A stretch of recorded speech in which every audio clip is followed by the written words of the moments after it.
Salut à tous, bienvenue dans ce nouvel épisode numéro 2 de la saison 1 du balado Service Action. Donc, pour ceux qui ont été traumatisés lors du premier épisode par ce contenu très technique, ici aujourd'hui on va avoir une revue d'actualité, donc beaucoup plus abordable et qui va intéresser sans doute beaucoup plus de monde. Donc cet épisode va être sans doute beaucoup plus court aussi et va se découper en deux parties. Une première partie où je vais présenter quelques articles récents et une deuxième partie où je vais vous présenter quelques outils, alors qui ne sont pas forcément récents, mais que moi j'ai découvert récemment. Alors, pour commencer avec les articles, on va avoir un premier article. Je vous traduis le titre, donc c'est du blog Security is Broken. Don't believe your eyes. A WhatsApp clickjacking vulnerability. Donc en français, vous n'en croirez pas vos yeux, une vulnérabilité de détournement de clics sur WhatsApp. Donc dans cet article, on a l'auteur qui s'appelle Zuki qui a trouvé une vulnérabilité de détournement de clics dans WhatsApp qui permet de faire des attaques de hameçonnage. Ok. Un cybercriminel donc peut envoyer à n'importe qui un message élaboré avec un lien qui semble mener à un site légitime, mais qui en fait mène sur un site arbitraire contrôlé par l'attaquant. Bon. Donc ça c'est le truc de base. Donc comment l'auteur il a trouvé cette vulnérabilité là? Donc Zuki il voulait chercher dans la fonctionnalité de prévisualisation des liens, donc celle qui affiche un aperçu du site web, quoi. Et donc la prévisualisation, bon, elle n'est pas générée par la victime hein, sur le téléphone de la victime, mais en fait elle est générée par l'attaquant quand il envoie un message. Et donc, il est possible là de générer une prévisualisation du coup qui ne correspond pas au lien qu'on a mis. Donc, comment il a commencé pour chercher cette vulnérabilité-là? Bah, en fait, comme le trafic il est chiffré, Zuki a dû utiliser du coup le débugger JavaScript pour injecter un point d'interruption juste avant le chiffrement et du coup pouvoir jouer avec les requêtes HTTP, le web service et tout ça. Et donc, dans la requête d'envoi de messages, du coup, il y a trois propriétés qui étaient intéressantes. Une qui s'appelle texte, donc c'est le texte du message, le corps du message. Canonical URL, donc le domaine qui apparaît au bas de l'aperçu. Donc on a une petite vignette avec une image et puis l'URL écrite sur l'image. Et après, on a un champ matched text donc, qui semble, d'après lui, être comparé à Canonical URL, donc le domaine qui est affiché sur l'aperçu, euh, et qui a l'air aussi de tester que en fait la valeur de Canonical URL elle apparaît bien dans le champ texte et donc qu'on ait le même champ dans l'URL qui est affiché dans l'aperçu et, euh, et qu'elle est bien comprise dans le texte du message, dans le corps du message. Et donc, Zuki il a découvert tout simplement qu'en supprimant le champ matched text, et finalement, il n'y avait plus vraiment ce contrôle-là et que du coup, on pouvait avoir deux URL qui correspondaient pas. Donc, en gros, là, il donnait un exemple où, en fait, dans le texte, dans le corps du message, il met une URL genre vers Google et puis dans la prévisualisation, il met une URL vers Facebook et puis du coup, on a l'image du site de Facebook, etc. Sauf que bon, c'est un petit peu gros, un petit peu visible que du coup, les deux correspondent pas.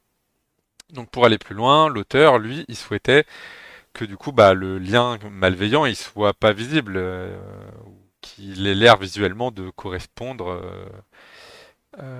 au lien qui est dans l'aperçu.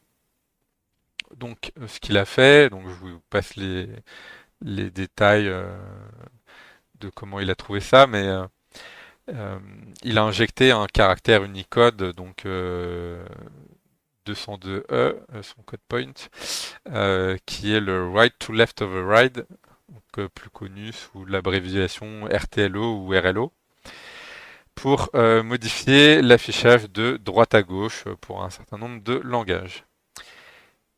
Donc, ce qu'il a fait, c'est qu'il a réservé le nom de domaine, par exemple, mock.margatsny.nl. .nl, ça doit être le domaine des Pays-Bas, qu'en fait, une fois qu'on renverse ce domaine-là à l'envers, ça fait ln.instagram.com. Et donc, comme le caractère RLO, il permet d'afficher à l'envers, du coup, c'est un petit peu l'idée. Et donc, il va avoir une URL du style https://mock.margatsny.nl //2.sttph. Donc https à l'envers, comme si c'était dans le chemin, pour qu'une fois renversé, en fait, ça marche. Et donc, qui apparaîtra du coup comme https://ln.instagram.com //2.sptth. Et donc bon, WhatsApp, comme toutes les applications un petit peu grosses applications modernes, etc., bah, il prend en charge le Unicode et puis en particulier du coup l'affichage des caractères BD, RTL, vu que c'est une application internationale. Euh, et du coup, bah, le lien malveillant, lui, il pointe vers le site. Le lien malveillant, du coup, il pointe vers le site que l'attaquant il a choisi et qui ressemble visuellement à celui d'Instagram. Parce qu'en fait c'est une URL totalement différente mais affichée à l'envers. Et puis la prévisualisation, bah, c'est celle du vrai site Instagram. Et donc les deux ont l'air de correspondre en plus, et donc c'est parfait pour piéger la victime. Donc Meta, ils ont dit que bah, ils pouvaient pas trop corriger ça. Donc après, on ne sait pas exactement ce que Zuki l'a rapporté. Donc peut-être qu'il n'a pas rapporté les bons éléments. Mais en gros, effectivement, parce qu'en gros, Meta, ils ont répondu que bah, ils pouvaient pas filtrer les caractères BD parce que du coup, ça allait empêcher l'affichage correct dans certaines langues, par exemple comme en hébreu ou en arabe.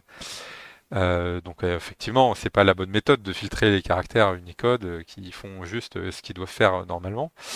Après, enfin, là, du coup, on se dit, bah oui, bah pourquoi l'URL de prévisualisation, du coup, c'est pas directement ce qui est dans le texte et c'est fourni par l'attaquant, enfin la personne qui envoie le message, parce qu'en fait, si l'URL, enfin si la prévisualisation, on la générait depuis le client, depuis le téléphone de la victime, bah en fait c'est pas vraiment possible pour des questions évidentes de vie privée, parce que sinon ça veut dire qu'il y aurait une requête qui part de votre téléphone.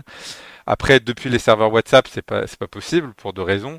Parce que, un, en théorie, même si c'est un peu un mensonge, la conversation de WhatsApp, elle est censée être chiffrée de bout en bout, entre guillemets. Et la raison numéro 2, c'est que bah même si c'est faux ou que la conversation elle n'était pas chiffrée, bah le cas échéant en fait, du coup, ça veut dire qu'on pourrait faire une SSRF avec les serveurs de WhatsApp. Donc c'est pour ça que en fait c'est celui qui envoie le message qui va en fait générer la prévisualisation et l'envoyer à celui qui doit la recevoir. Et après la sécurité de WhatsApp du coup c'est de vérifier que bah, le lien qui est dans le texte et celui qui est dans la prévisualisation correspondent. Et du coup là qui n'était pas le cas une fois qu'on enlevait un champ de la requête en fait. Et du coup la vulnérabilité c'est bien la non-correspondance entre l'URL du texte et celle de la prévisualisation. Et du coup, bah, la meilleure solution que moi j'envisage, en tout cas, mais qui serait quand même imparfaite, ça serait du coup de vérifier que l'URL de prévisualisation, elle est contenue dans le texte du message. Et que si c'est pas le cas, bah du coup on dit bah hop, on n'affiche pas le message. Alors que là actuellement, bah, WhatsApp il affiche, enfin on affiche pas on affiche le message, mais on n'affiche pas la prévisualisation. Et là actuellement, WhatsApp lui il affiche quand même la prévisualisation. La prévisualisation. Bon, je rajoute une petite note. En fait, l'auteur, après, il a fait une mise à jour de son article et dans lequel il explique qu'il l'a trouvé, mais en fait, il pense avoir trouvé parce qu'en fait, il a rien trouvé du tout.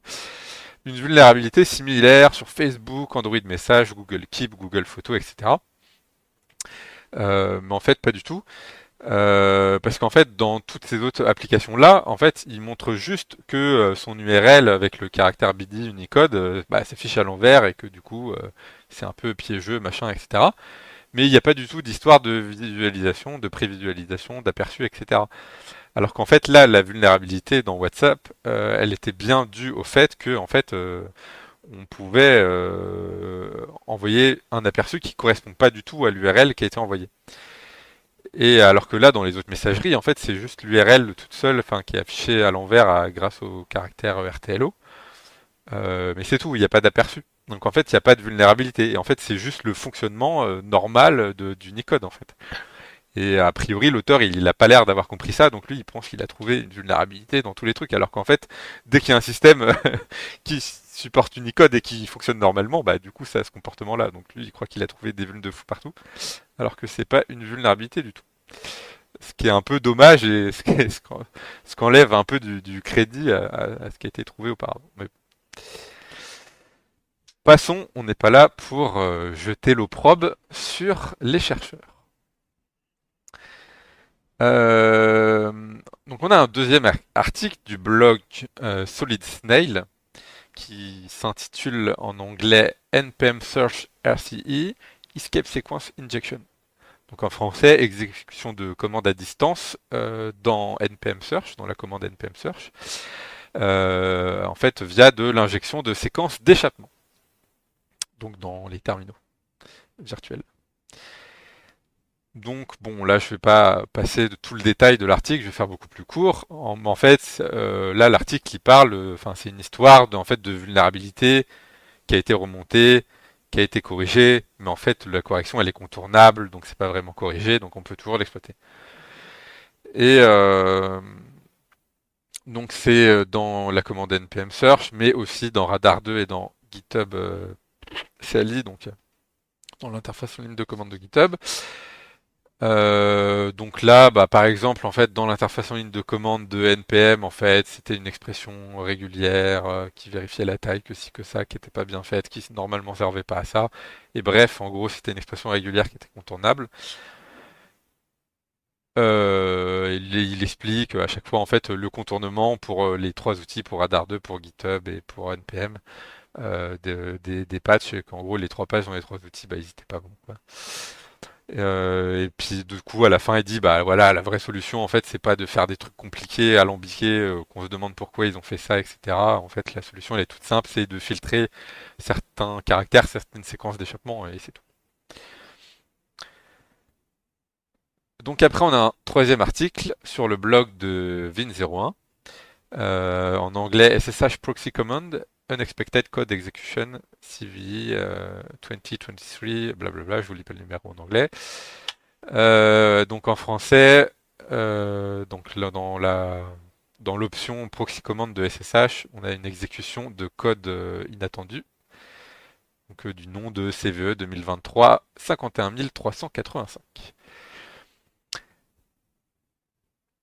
Donc j'en profite avant de commencer sur cet article que peu importe sur la plateforme de balado que vous écoutez ce balado, euh, qu'en fait il y a une description et où dedans il y aura un lien vers un article.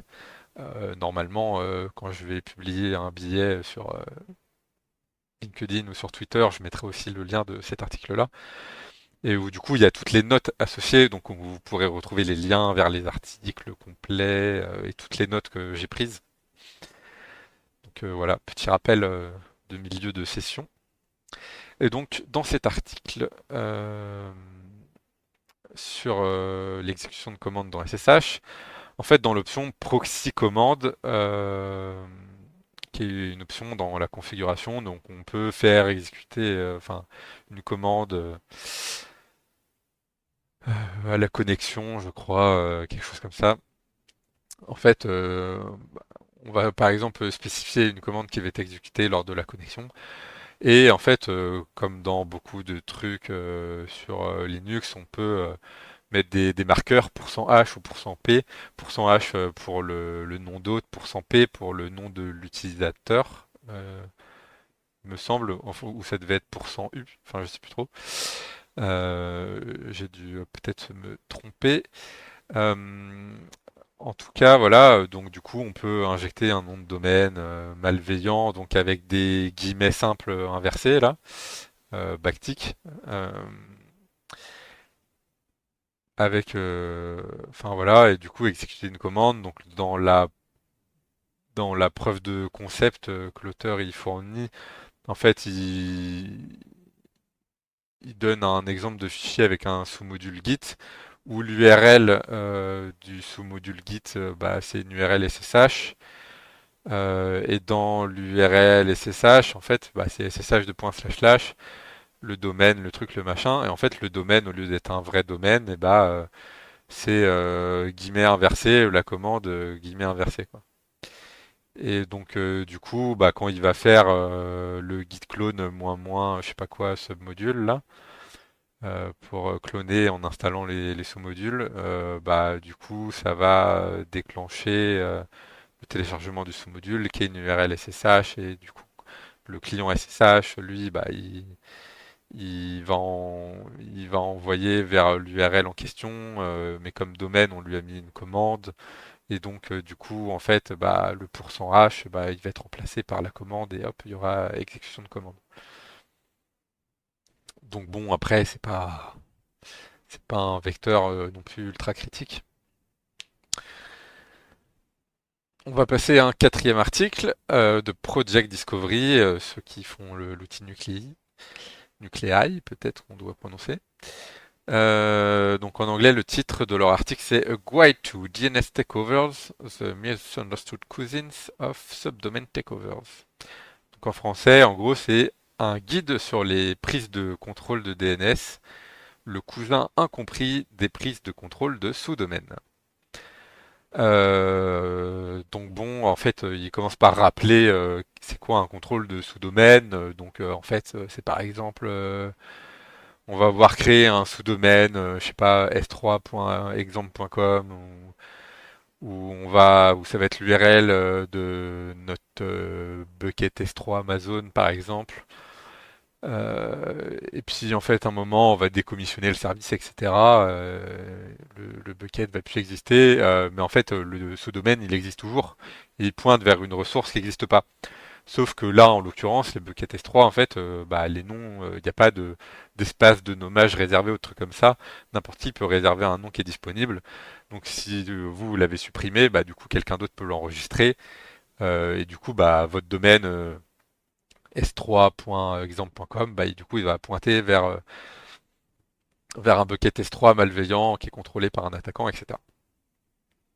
Donc en gros, c'est profiter des services dont les sous-domaines existent toujours, mais que le service, on peut l'enregistrer, alors que lui, il n'existe plus. Donc ça, c'est la prise de contrôle de sous-domaine classique, donc qui existe chez tout un tas d'hébergeurs, voilà. Et donc la prise de contrôle DNS, en gros, en théorie, c'est quand on a la compromission d'un serveur DNS dans la chaîne de résolution.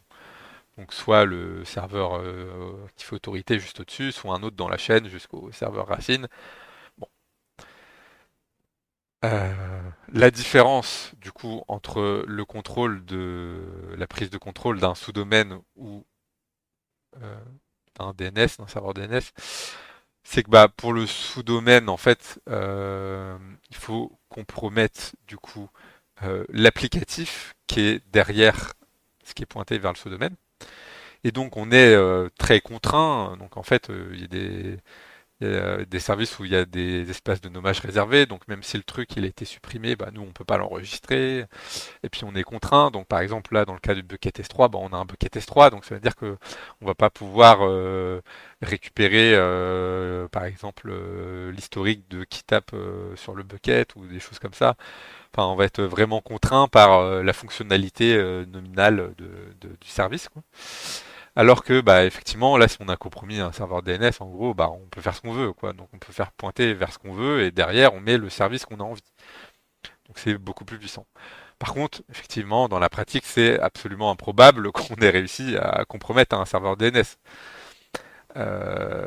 Donc, comment ça marche en fait, la prise de contrôle DNS dans la pratique? Et ben, en fait, il y a beaucoup de fournisseurs infonuagiques qui proposent du coup de gérer des zones des DNS, faire de la délégation, etc. Donc, on peut désigner du coup un fournisseur DNS infonuagique comme serveur de nom faisant autorité pour notre zone DNS. Donc, le scénario, il est suivant. Bon, même si en vrai, je le trouve un peu improbable. Quand même, c'est quand même beaucoup plus probable que de compromettre un serveur DNS. Donc par exemple, on a la victime qui va acheter un nom de domaine. Donc elle va le configurer et tout ça. Elle va établir une zone DNS chez son fournisseur qu'elle a envie. Elle va définir la zone comme serveur de nom qui fait autorité pour son nouveau domaine, etc. À un moment donné, bah, en fait, la victime elle décide, oh bah tiens, j'ai plus envie d'utiliser ce truc-là. Elle a plus envie de rien héberger dessus, donc en fait, elle va supprimer la zone DNS du fournisseur, etc. Mais en fait, elle va pas modifier les serveurs de nom faisant autorité qui sont assignés à ce domaine-là. Donc ça veut dire qu'en gros, le domaine, lui, il existe toujours, il est toujours valide, il n'a pas expiré. Il y a toujours euh, des serveurs de nom qui font autorité, qui sont désignés, mais en fait, il a juste supprimé la zone DNS ou, enfin voilà, il a supprimé la zone DNS. Et du coup, ça a créé une situation où en fait, les enregistrements DNS, du coup, en fait, bah, ils sont contrôlés par des serveurs DNS d'un fournisseur infonuagique, mais qu'en fait tout le monde peut utiliser. Et du coup, comme la zone, elle est plus réclamée, elle appartient plus à quelqu'un, enfin en fait, euh, que personne ne revendique le domaine, et ben en fait un attaquant, lui, il peut du coup en fait demander à ces serveurs qui ont autorité sur la zone de créer une zone et de créer des enregistrements DNS, etc. Pour ce domaine-là. Et donc en fait, après, il y a une petite contrainte quand même, en plus de ça, c'est que la plupart des fournisseurs de DNS, là, ils ne permettent pas de choisir le serveur de nom en particulier qui va être attribué à la zone qu'on crée. Donc nous, une fois qu'on a créé notre zone malveillante, en fait, on a un serveur de nom qui est attribué aléatoirement. Donc en fait, bon, ça, on peut y remédier en créant en fait une zone. On regarde c'est quoi enfin le, le serveur qui est attribué. Si c'est pas le bon, eh ben, on supprime la zone, on en recrée une et ainsi de suite. Donc on peut scripter ça pour que ça soit automatique. Donc après, bah, du coup, ils fournissent du coup dans mes notes, il y aura le lien vers un GitHub Kanaitech over DNS où il référencie tous les fournisseurs les hébergeurs infonuagiques qui gèrent des zones DNS qui sont vulnérables. Euh, pour ceux qui sont intéressés pour détecter ce genre de faille, en fait, bah, quand vous faites une résolution sur un nom, bah, faut regarder en fait s'il vous renvoie euh, serve fail comme message ou parfois juste refused. Mais bon, après, c'est pas parce qu'il affiche ça que en fait il est vulnérable. Euh, donc après, comme c'est un peu fastidieux à chaque fois d'essayer de faire tout le processus, bah, il suffit du coup juste une fois que vous avez une de ces deux réponses-là, de vérifier dans la liste qu'ils ont donné des serveurs vulnérables si le service il est vulnérable ou pas. Et petit point bonus, bah, du coup, quand même, c'est un article de Project Discovery, donc en fait, il existe un modèle du coup pour trouver ça automatiquement dans Nuclei. Donc le modèle, il s'appelle serfail-refuse-host. Et donc, il fait la détection de ça automatiquement. Et l'avant-dernier article, du coup, qui est un article de Checkpoint. En anglais, le titre c'est The Obvious, The Normal and the Advanced. A Comprehensive Analysis of Outlook Attack Vectors. Donc, en français, l'évident, le normal et l'avancé, une analyse complète des vecteurs d'attaque d'Outlook. Donc, en gros, c'est pour, par exemple, les gens qui font du red team et qui veulent faire des attaques des campagnes d'hameçonnage. Euh, et en fait, ils donnent tous les cas de figure possibles euh, de vecteurs d'attaque un peu dans Outlook quand on envoie un courriel malveillant. Il y a trois grandes catégories. Donc, l'évident, c'est avec les vecteurs d'attaque par hyperlien. Donc, voilà, les URL en gros. Le deuxième, c'est le normal. Donc, c'est les vecteurs d'attaque par pièce jointe. Et le troisième, c'est l'avancé, le vecteur d'attaque par lecture des courriels ou des objets spéciaux. Et après, à chaque fois, il y a chaque sous-catégorie et sous-sous-catégorie. Donc pour la première catégorie évidente, du coup avec les hyperliens, il détaille qu'est-ce qui se passe dans le cas où on a un simple clic sur un lien, que du coup par exemple ça s'ouvre automatiquement, enfin ça ouvre automatiquement le lien dans un navigateur qui est par défaut et qu'il n'y a pas de fenêtre de confirmation, etc. Après il y a les liens autres que web, donc qui utilisent d'autres protocoles, donc ils disent que c'est hors sujet dans leur article, mais du coup ils donnent un lien vers un autre papier de recherche qui traite ce sujet en profondeur là. Après, on a le deuxième vecteur d'attaque avec les pièces jointes, donc là pareil, ils énumèrent en détail tous les cas possibles. Donc par exemple, quand on double-clique sur la pièce jointe, donc là il y a trois cas. Donc le premier cas c'est en fait, il y a le cas où il n'y a aucun clic parce que en fait, euh, supplémentaire après pour déclencher la charge malveillante parce qu'en fait, l'extension elle est marquée comme type de fichier non sûr, donc c'est impossible de l'ouvrir. Après, il y a le cas où ça nécessite un double clic plus un simple clic parce que en fait, l'extension de la pièce jointe elle est pas marquée comme non sûr, mais elle est pas marquée comme sûr non plus. Du coup, on a plusieurs cas de, enfin voilà, dans ce scénario-là, en fait, il y a une boîte de dialogue qui s'affiche à l'utilisateur pour lui demander de confirmer l'ouverture du fichier, est-ce qu'il veut vraiment l'ouvrir, etc. Est-ce qu'il fait confiance. Et à chaque fois, il détaille en fait tout ce qui se passe dans le détail, tous les cas de figure. Il donne des exemples d'attaques et de CVE et tout ça pour chaque cas. Et après, il donne par exemple des recommandations. Là, par exemple, pour les développeurs d'applications Windows, par exemple, ils disent voilà, faut honorer le Mark of the Web, le MOTW. Donc après, on a le cas aussi où il y a le double clic quand l'extension de la pièce jointe est marquée comme un type de fichier sûr, etc., etc. Donc là, c'était tous les trucs qui coûtaient deux clics en gros pour arriver jusqu'à l'exécution. Après, il y a tous les vecteurs qui on demande qu'un seul clic. Donc en fait, quand on clique une seule fois sur la pièce jointe, et en fait, ça va au lieu d'ouvrir la pièce jointe, ça va demander s'il y a un outil de prévisualisation de la pièce jointe. Et donc là, pareil, il y a tous les cas.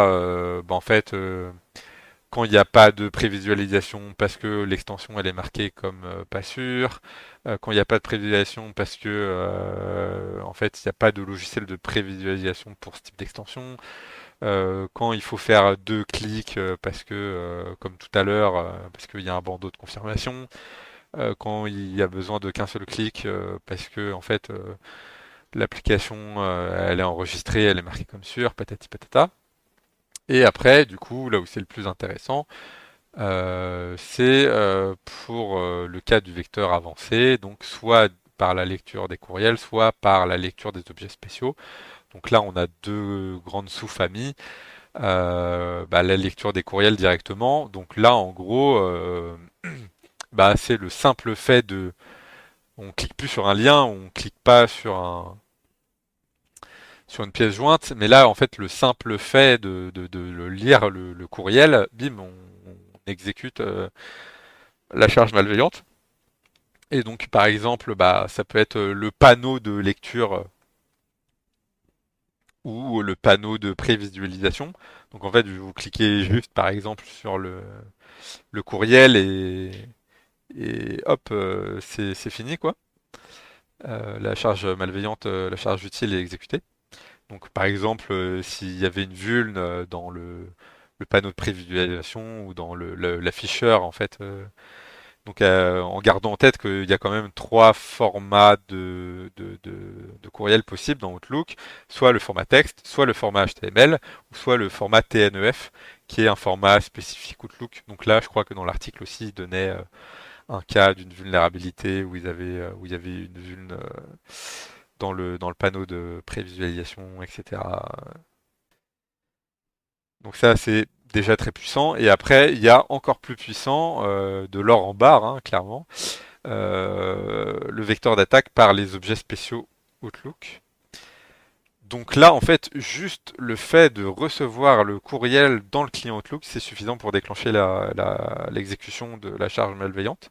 Il n'y a même pas besoin de le lire, donc il n'y a même pas besoin de cliquer sur le courriel. Enfin, à partir du moment où le client Outlook il l'a récupéré, bim, la commande elle est exécutée.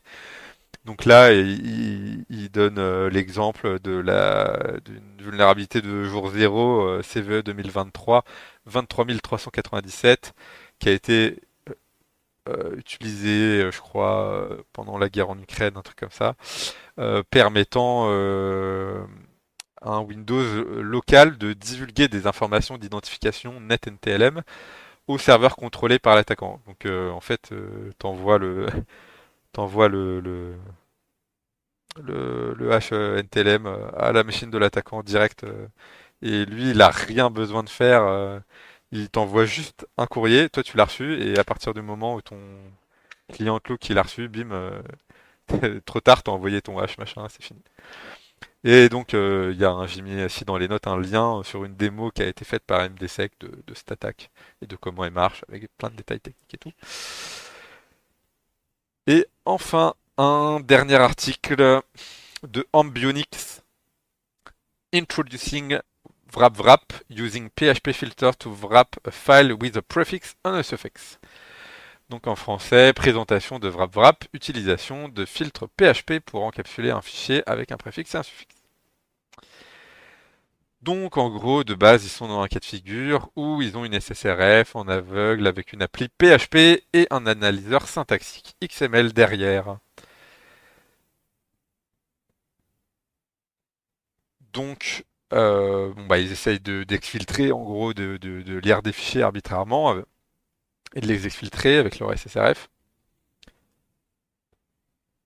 Ils sont dans un cas de figure où ils montent le code source, je sais plus pour quelle raison, X ou Y. En fait, le parseur, l'analyseur syntaxique XML, il est un peu laxiste, ou alors c'est une spécificité du code, je sais plus trop. Mais en tout cas, les messages XML, ils sont acceptés quand même, même s'il n'y a pas les balises fermantes.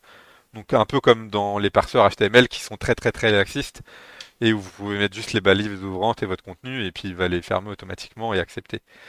Donc là, on est dans ce cas de figure-là. Euh,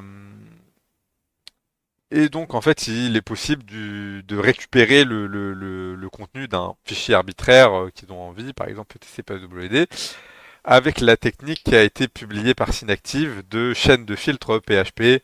Donc, c'était une technique assez avancée où il montrait comment, en enchaînant des filtres PHP, on pouvait ajouter des caractères base64 à un contenu préexistant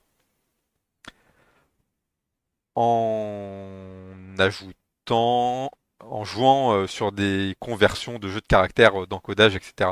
Donc là, en fait, la problématique, c'est que si on faisait un filtre PHP classique, par exemple, en code en base 64, bah en fait, de tel fichier, bah, il va prendre tel fichier, il va l'encoder en base 64.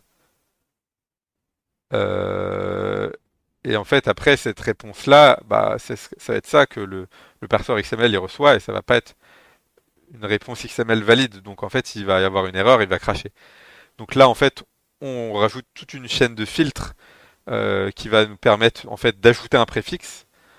Et ce préfixe, on va s'en servir en fait pour créer des balises ouvrantes XML, là en l'occurrence, de manière à ce qu'en fait à former un format de message qui soit valide.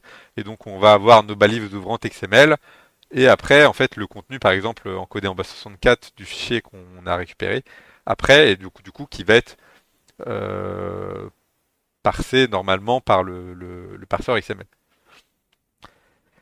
Donc en général, ce type d'attaque, c'est utilisé pour générer par exemple des web shells, des interpréteurs de commandes web là. Il est possible du coup de détourner en fait cette technique pour ajouter, comme je viens de vous le dire juste avant, en fait, des balises XML ouvrantes devant la source. Donc là, en l'occurrence, en fait, il n'y a rien de nouveau jusqu'ici, parce que là, en fait, comme le parseur il est laxiste où il n'y a pas besoin de balises fermantes, on avait juste besoin finalement d'ajouter un préfixe à notre chaîne de filtre PHP. Et c'est tout. Et donc du coup, c'était la commande, enfin la technique publiée par Synactive il y a quelques temps. Donc voilà, rien de nouveau. Mais du coup, les chercheurs de Ambionix s'y sont posé la question. Mais en fait, par exemple, comment on aurait fait s'il avait fallu avoir une syntaxe XML valide, donc avec les balises fermantes. Ou si par exemple la SSRF, au lieu que ça soit un parseur XML, c'était un truc qui prenait du JSON. Où là, il n'y a pas de truc laxiste. Si là, où là, le parseur il est très strict, quoi. Donc si c'est pas fermé, ça marche pas. Donc ça veut dire que dans ces deux cas-là, en fait, on a besoin d'un suffixe, pardon. Donc quelque chose qui est après le contenu qu'on dump, qu'on récupère. Euh,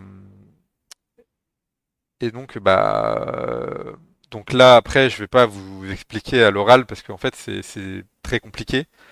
Mais vous pourrez retrouver le lien de l'article et aller le lire. Et donc ils expliquent comment toujours en jouant sur de l'encodage en fait d'un encodage à l'autre, ils arrivent à générer des caractères supplémentaires, ça fait des nouvelles lettres et puis à faire tout un méli-mélo pour que ça soit ajouté à la fin, etc., etc. Et cetera. Et puis tout un tas de techniques d'optimisation pour pas avoir une charge utile qui fait 1 milliard de kilomètres de long, etc., etc. Et qui prennent pas non plus parce que ils avaient fait une première méthode, mais où ça se fait des charges utiles qui font 1 kilomètre de long et puis qui du coup mettent plusieurs secondes à être exécutées par le serveur PHP, enfin un enfer. Et donc après ils ont optimisé leur technique, etc. et trouvé des trucs assez intelligents pour pouvoir avoir une taille raisonnable et un truc qui s'exécute instantanément. Donc là je vous invite à aller lire la suite qui est assez complexe pour ceux qui ont envie de creuser techniquement et qui avaient bien aimé la première publication de Synactive.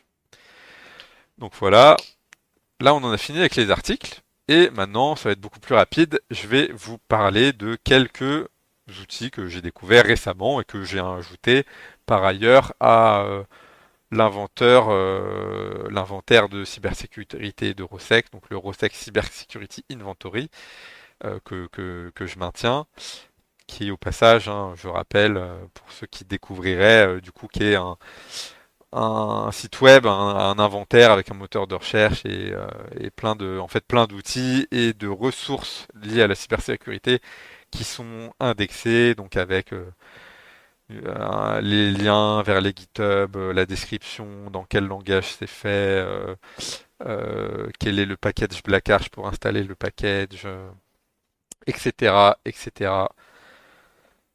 Et un petit moteur de recherche pour trouver tout ça facilement. Donc là récemment, j'ai ajouté quelques outils. Un outil qui s'appelle Geolocation Estimation, qui est en fait un outil de renseignement géographique, donc GeoInt, pour trouver l'emplacement d'une image automatiquement en utilisant de l'apprentissage approfondi, donc en anglais du deep learning.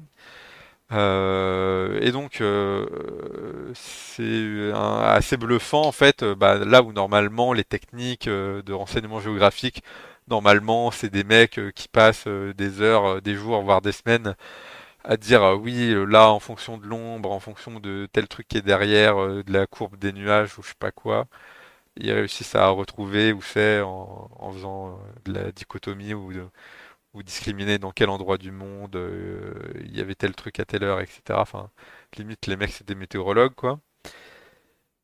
Ou alors faut avoir une énorme culture générale pour reconnaître que tel type de panneau ou tel type d'espacement entre les traits, ça existe que dans telle route de tel pays ou je sais pas quoi. Donc normalement c'est super galère et super fastidieux. Donc là en fait c'est bluffant, c'est automatique. Et je crois qu'il y avait notre ami Lalouka qui avait testé ça sur un direct sur sa chaîne Twitch. Il avait pris une photo que lui il avait pris de son balcon, un truc comme ça, et du coup en fait ça avait trouvé, enfin vraiment à genre 1 kilomètre près l'adresse où lui il avait pris le truc quoi. Donc voilà. Après on a un outil qui s'appelle Echidna. euh, qui est une plateforme collaborative de tests d'intrusion, donc plutôt technique, pas du tout pour la partie rapport, mais pour partager des terminaux entre plusieurs auditeurs, extraire des informations sur la cible, suggérer des commandes, donc ça vous fait un peu d'autocomplétion, machin, ou en fonction de ce qu'il a trouvé, il vous dit tiens, vous pourrez faire ça. Des recherches de code d'exploitation, donc il y a un espèce d'exploit DB intégré, trucs comme ça. Il y a un chat pour l'aspect un peu collaboratif entre les gens.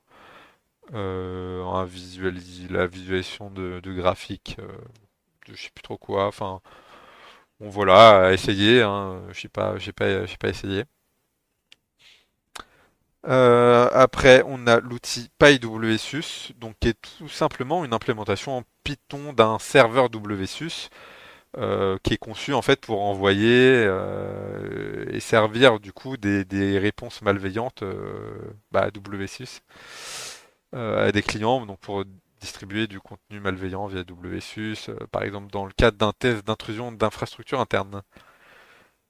Euh, Après, on a un service en ligne sous forme d'un site web qui s'appelle NTLM to Password, qui est tout simplement une table de consultation d'empreintes NTLM avec des milliards de mots de passe indexés. Donc là, pareil, vous êtes en test d'intrusion d'infrastructure interne, vous avez des hashes, et ben vous n'utilisez pas ce service parce que vous n'allez pas faire fuiter les hashes des mots de passe de vos clients à un service tiers en quel vous ne pouvez pas avoir confiance sur Internet. Mais par exemple, si vous faites un CTF ou que vous faites un lab ou je sais pas quoi, et qu'il n'y a pas vraiment de confidentialité dans les hashes des mots de passe, bah là, plutôt que de passer des heures à essayer de casser ça, vous pouvez tenter votre chance sur ce service. Après, bon, c'est pas nouveau, hein, mais ça a quelques mois, mais du coup, je viens tout juste d'ajouter NetExec, du coup, sur l'inventaire. Donc, pour rappel, c'est un outil de test d'intrusion en environnement Windows Active Directory pour faire tout un tas d'attaques réseau, d'exécuter des trucs quand on a réussi à avoir un compte, soit en CMB, en LDAP, sur des serveurs MS SQL, etc., etc. Donc en fait c'est une fourche de Crap McIsaac et donc qui est peut-être plus connue parce que qui existe depuis des années. Et donc pour ceux qui se posent la question, mais voilà, donc fourche, hein, c'est fork en anglais, hein, pour ceux qui n'ont pas compris. Du coup, quelle est la différence entre Crack McExec et NetExec? J'ai fait une vidéo, donc pas pareil, vous retrouverez le lien de la vidéo dans la note. Donc la vidéo est assez longue, hein, elle fait 40 minutes, pour expliquer tout le drama, le pourquoi du comment. Ensuite, on a un outil qui s'appelle GoFuzz pour Google Fuzzing. Donc c'est un outil de reconnaissance passive qui permet du coup d'énumérer des répertoires, des fichiers, des sous-domaines ou des paramètres. En fait, un peu comme si on avait un FFUF, un FUF, sauf qu'au lieu de faire des requêtes activement sur le serveur, et ben en fait, on va faire des requêtes Google avec des dorks et on va essayer de. Mais on a une interface, un affichage qui est similaire, quoi. Voilà, donc ça peut être pas mal. Après, on a Whisker, qui est qui permet de prendre le contrôle de comptes d'utilisateurs et d'ordinateurs dans le sein d'un Active Directory en manipulant leur attribut MSDS qu'est Credential Link, ce qui a pour effet du coup d'ajouter des informations d'identification fictives au compte. Donc après, déjà je me rappelle plus trop. En plus, c'est pas trop. Enfin, je me rappelle pas du tout comment ça marche et puis c'est pas trop ma tasse de thé. Donc si vous voulez savoir comment ça marche, allez creuser par vous-même. Moi, je vous en dirai pas plus. Et pour finir, on a FTK Emerger, donc qui est un outil pas open source du coup, lui, qui est un outil propriétaire, mais qui est gratuit quand même, enfin gratuit entre guillemets, parce que effectivement, on peut le télécharger sur le site de l'éditeur, mais il faut remplir un formulaire où on donne des informations. Donc en gros, c'est gratuit, mais en fait, on paye en donnant des informations personnelles, en gros. Mais bon, libre à vous de rentrer n'importe quoi et d'utiliser une adresse de courriel Yopmail. Donc du coup, c'est un outil d'investigation numérique qui permet du coup de faire des enquêtes numériques sur des appareils électroniques et puis qui va avoir tout un tas de fonctions donc d'imagerie de disque complet donc pour faire des images complètes, de prévisualisation et d'imagerie, enfin de prise d'image des disques durs sur des ordinateurs Windows et Linux. De faire des images de CD, de DVD, de clés USB, de tout un tas de périphériques, de permettre de monter des images judiciaires, donc avec toutes les contraintes légales, machin, etc. Donc par exemple monter une image en lecture seule qui tire parti qui permet du coup après de visualiser ce qui se passe sur l'explorateur de fichiers sans le modifier, de prévisualisation des données, de faire des captures de la RAM, patati patata. Enfin, voilà, un outil d'investigation numérique, quoi. Et bah, c'en est fini pour ce petit épisode. Et je vous dis au prochain épisode.